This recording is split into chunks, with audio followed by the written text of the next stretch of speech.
이틀 동안 비가 내렸고요. 오늘은 해가 뜬다 해서 시골에 한번 더 와봤습니다.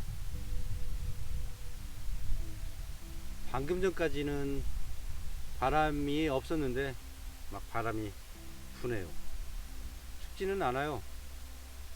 아마도 내일 모레도 비가 온다고 하는데 그 비가 그치면 이제 많이 추워지지 않을까 그런 생각 해봅니다. 일기예보가 그렇게 나오거든요. 오늘은 여러 가지를 좀 했네요. 이를테면 어른들을 좀 만나봤어요. 종중 어른들한테 그동안 여러 가지 종중 관련 일들 이야기하고, 그리고 또 최고 연령자이셨던 당숙 한 분 계셨는데, 그분이 돌아가시면서 뭔가 뭐 전해줄 얘기가 있었던 건 아니지만, 왜냐면 은퇴를 종중일에서는 하셨으니까. 하지만 집안의 어르신 건 분명하고, 또 그분이 우리 회장, 종친회 회장도 하셨고, 그래서 저는 이제 좀 가까이 지냈어요. 왜냐하면 그분이 예전에 제가 이렇게 현장조사 다닐 때 한국전쟁 민간인 학살 피해자 진상에 대해서 조사를 했었어요. 진실과 화해를 위한 과거사 진상위원회, 여기에 용역을 받고, 제 고향이자 제가 그래도 잘 알고 있는 지역을 선정해서 그쪽 가서 몇 달 동안 전 진짜 동네마다 다니면서 수많은 사람들의 이야기, 과거의 이야기, 현재 이야기를 들었어요. 저 나름대로는 참 많은 공부가 된 것 같아요. 인생 공부가. 그 중에 돌아가셨다고 하는 그 당숙이 회문산 빨치산들 본부 거기에서 3년 가까이를 활동을 했죠. 물론 자발적으로 간 건 아니고요. 끌려갔습니다. 학교 소사하다가 끌려갔는데, 끌려가서 다행히도 의무병으로 차출돼서, 그 전쟁할 때도, 전투할 때도 전투병이 아니고 뒤에 따라다니고 적십자 그 마크 새겨진 배낭을 메고 다녀서 엎드리면 그쪽에다가는 뭐 폭격도 덜 했고, 포로로 잡혀도 전투병이 아니기 때문에 봐주고 그랬다고 해요. 그래서 수많은 그 이야기들을 증언을 해주셨는데, 정말로 참 상상하지 못하는 그런 얘기들이 있었습니다. 제가 그 얘기를 잊기 전에, 물론 녹음도 하고 녹화도 하고 또 보고서 할 때 이제 요약이나 또 디테일한 부분 해서 전달을 했는데, 그게 1급 비밀은 아닌데 2급, 3급에 분류가 돼서 10년 동안은 묶여서 그게 발표 이렇게 되면 안 돼요. 그래서 제가 그걸 각색을 해서, 그러니까 뭐랄까요, 픽션과 논픽션을 아울러서 가상의 공간에다 두고, 그 공간 속에서 수많은 사람들이 이렇게 갈등하고 죽고 죽이는 그런 일들을 소설화 했었어요. 다큐멘터리 형태로 처음에 구성하다가, 또는 영화, 단편 영화로 한번 해볼까 하다가 너무 방대해서 장편 소설이 낫겠다. 대하 드라마, 그 시대를 뭐랄까 나타내는 그런 내용이 별로 없는 것 같아서 좀 길게 써보려고 했는데, 그것도 절까지 들어가서 몇 달 못해서 강사 임용이 돼서 그걸 포기해버리고 그냥 말았는데, 중간중간 썼죠. 그러다가 한 벌써 3년 전인가 봐요. 상당히 많은 분량을 썼는데 그 바이러스가 먹어가지고 컴퓨터가 홀랑 날아가 버렸네요. 그래서 그 많은 것들을 써놨던 것들을 다시 쓸 자신이 없더라고요.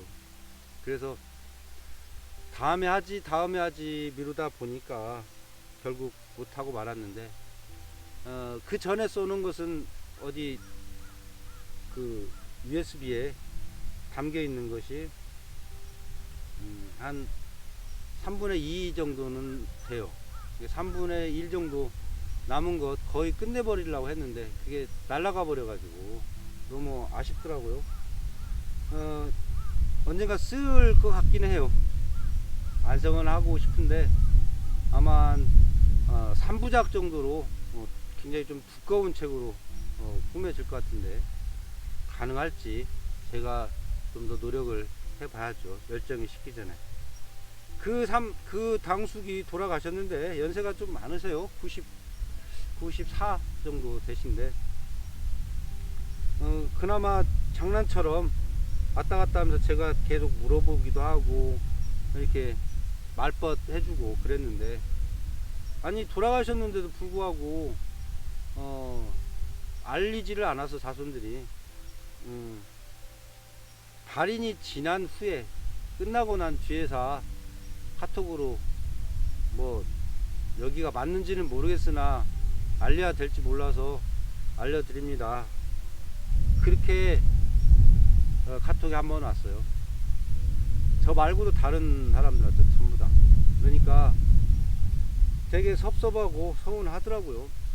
저는 이번 가을이나 봄쯤에 한번 가서 좀 더 제가 부족한 부분을 좀 더 들어보려고 사실 작정을 했었거든요. 그 집에서 자면서 머무르면서 길게 좀 들어보려고 했는데, 물론 들을 만큼은 들었어요. 더 디테일한 부분, 복장이 어땠으며 뭐 그때 사투리나 뭐 욕짓거리는 어떤 거였으며 이런 거 조금 더 디테일하게 들어보려고 했는데 그 못 듣고 말았네. 숙모를 만났더니 숙모가 뭐 울고 그냥 그러는데 그냥 마음이 아프더라고요. 당신이 스스로 이제 잊혀지기를 바라야 되겠죠. 힘들어 하시는데. 한참 이야기하고 있는데 전화가 와서 끊어졌습니다. 그래서 다시 이야기를 해야 되는데 아까 어디까지 했는지 잊어버렸어요. 그렇게 한 세대 가고 한 세대가 가죠. 제가 저번에 한번 그 노래 불렀더니 아는 동생이 댓글 올렸더라고요. 처량하다고. 근데 처량한 것이 아니에요. 그게 신나서 부를 수 있는 노래는 아니잖아요. 한 세대는 가고 또 한 세대는 나, 땅은 영원히 있으니 해는 떴다가 지며 그 떴던 곳으로 빨리 돌아가나.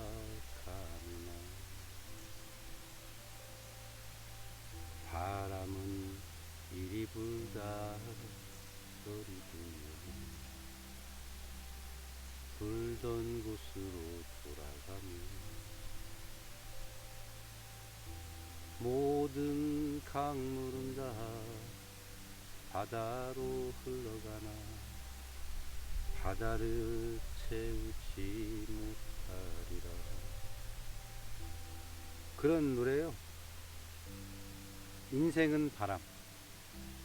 그런 마음을 오늘 좀 또 실감하네요.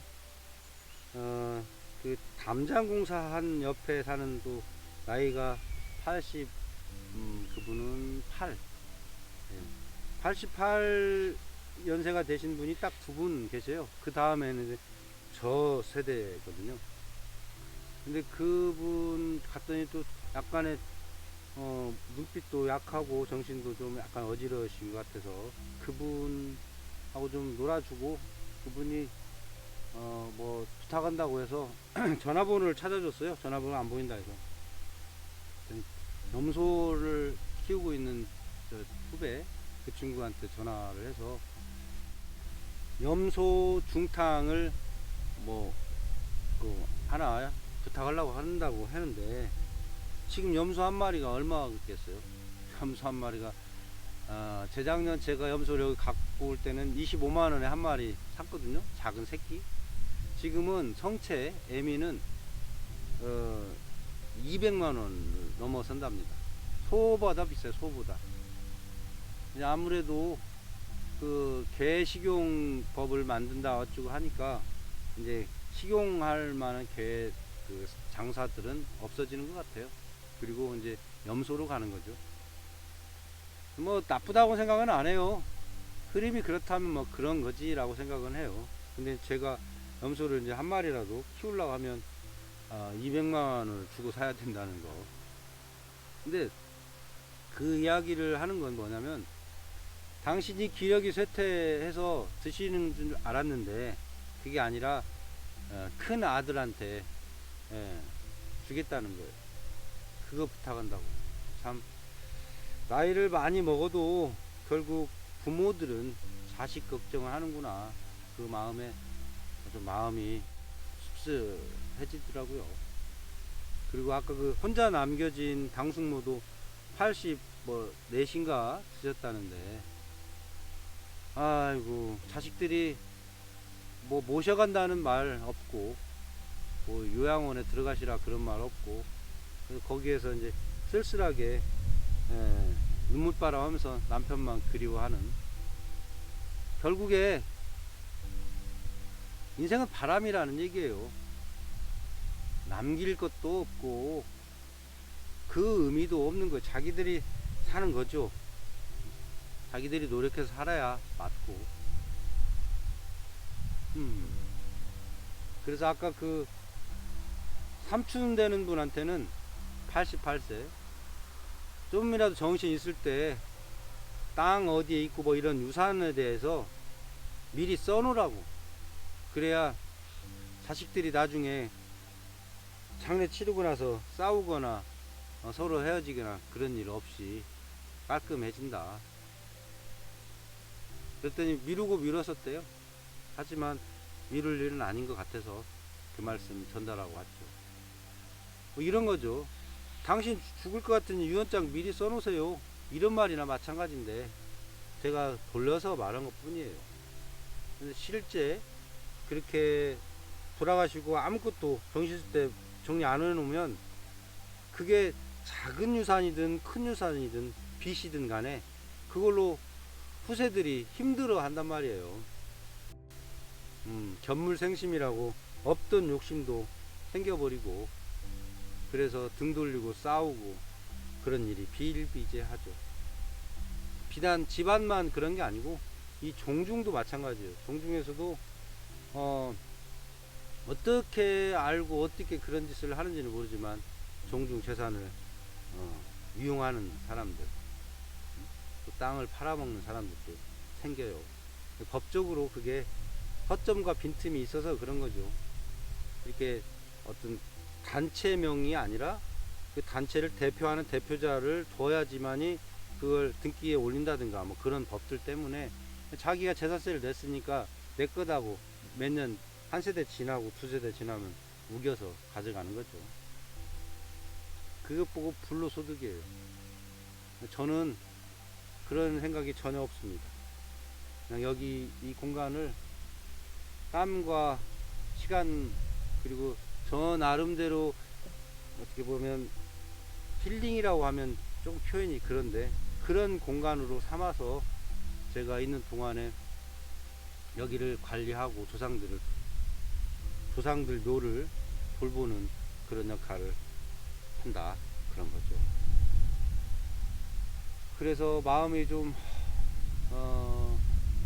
착잡하기도 하고 한편으로는 개운하기도 해요. 왜냐면 이제부터 좀 추워질 거거든요. 그리고 다음 주는 제가 저번에 발 뒤꿈치 깨진 거 수술을 했지만 그 다른 연결 부위가 어짜라서 이제 그게 관절염이 좀 있었어요. 수술을 빨리 했어야 되는데 또 제가 하필이면 그때쯤 해서 또 외국에 나가야 될 상황이 있어서 키르기스탄에 가서 뭐 요가도 하고 다른 역할도 하고 왔는데, 그래서 미뤘던 것이 이 겨울철이었어요. 그리고 좀 일찍 돼지 감자를 캐면 그거 끝내고 수술하리라 하고 미뤄놨던 것이 이번 달 중순이었던 거죠. 그래서 다음 주 중에 그 수술하면, 이게 작은 수술이 아니에요. 관절과 관절을 이어주는 그런 좀 큰 수술이라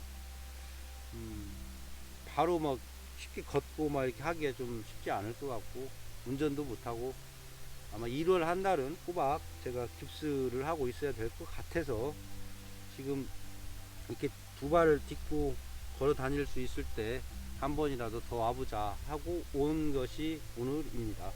고구마 조청은 역시나 마음에 안 들어요.